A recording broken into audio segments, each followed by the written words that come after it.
15 अगस्त 2024 को प्रधानमंत्री श्री नरेंद्र मोदी ने समूह महिलाओं, किसानों, युवाओं के लिए बहुत सारी घोषणाएं फाइनली कर दी हैं।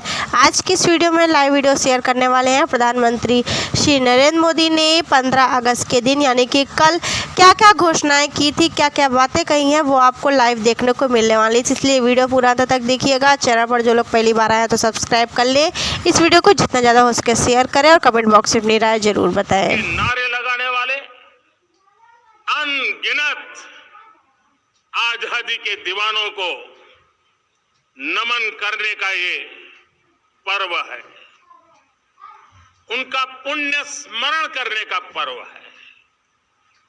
आजादी के दीवानों ने आज हमें आजादी के इस पर्व में स्वतंत्रता की सांस लेने के लिए सौभाग्य दिया है।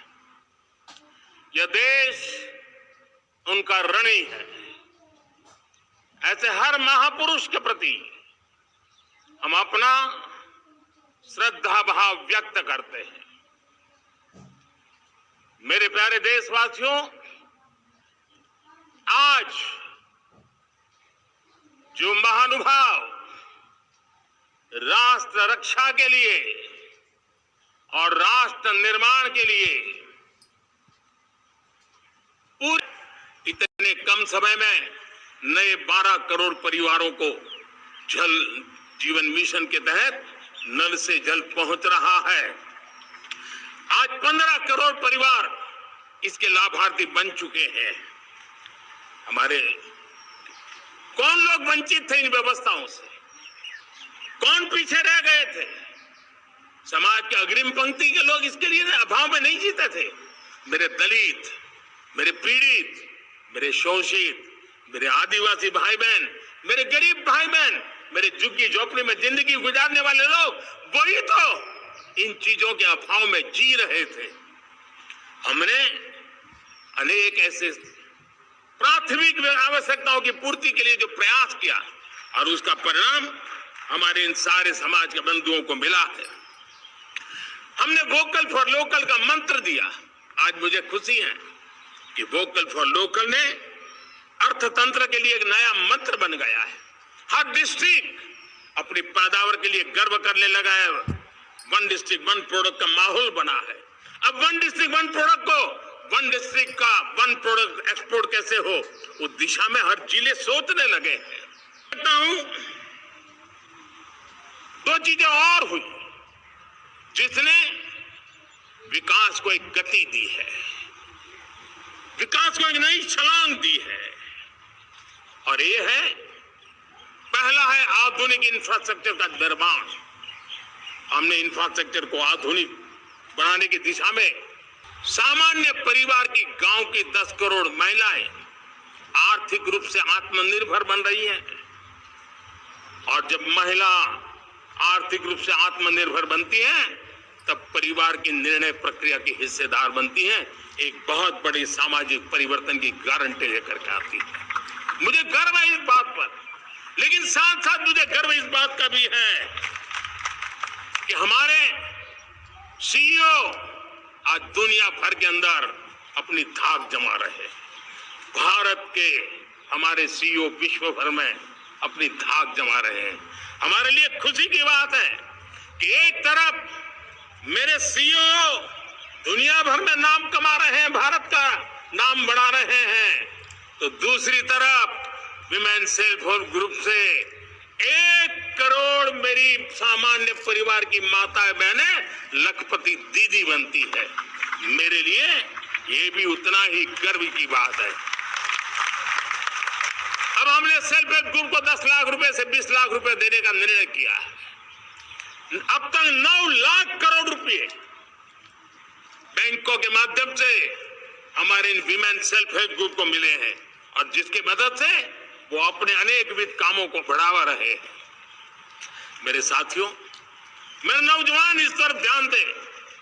स्पेस सेक्टर तक मुझे मिला नहीं, उसको खोजना न पड़े। सरकार के गवर्नेंस में डिलीवरी सिस्टम को और मजबूती चाहिए।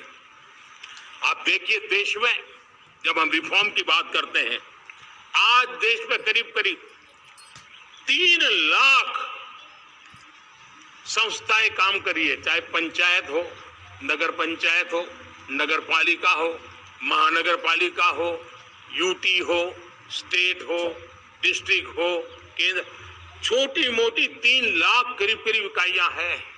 अगर ये हमारे 3 लाख इकाइयों को मैं आज आह्वान करता हूं कि अगर आप साल में अपने स्तर पर जिन चीजों की जरूरत है सामान्य मानव के लिए 2 रिफॉर्म करें, ज्यादा नहीं कह रहा हूं मेरे साथियों, एक जोश के साथ आगे बढ़ना है।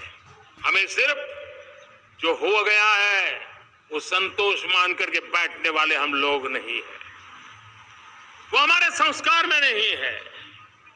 हम कुछ और करने के लिए, कुछ और आगे बढ़ने के लिए और कुछ और नई ऊंचाइयों को पार करने के लिए हम आगे बढ़ना चाहते हैं।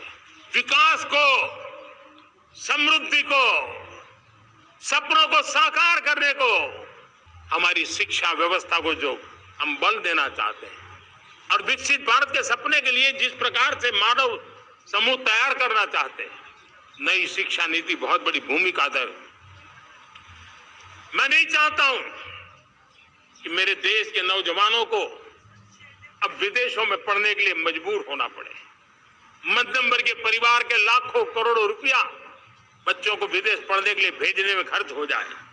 हम यहाँ ऐसी शिक्षा व्यवस्था का विकसित करना चाहते हैं कि मेरे देश के नौजवानों को विदेश जाना न पड़े, मेरे मध्यम वर्गीय परिवारों को लाखों करोड़ रुपया खर्च करना न पड़े।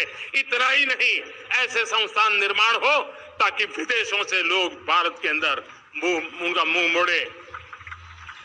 अभी अभी हमने बिहार का हमारा गौरवप्रद इतिहास रहा है, नालंदा यूनिवर्सिटी का पुनर्निर्माण किया है।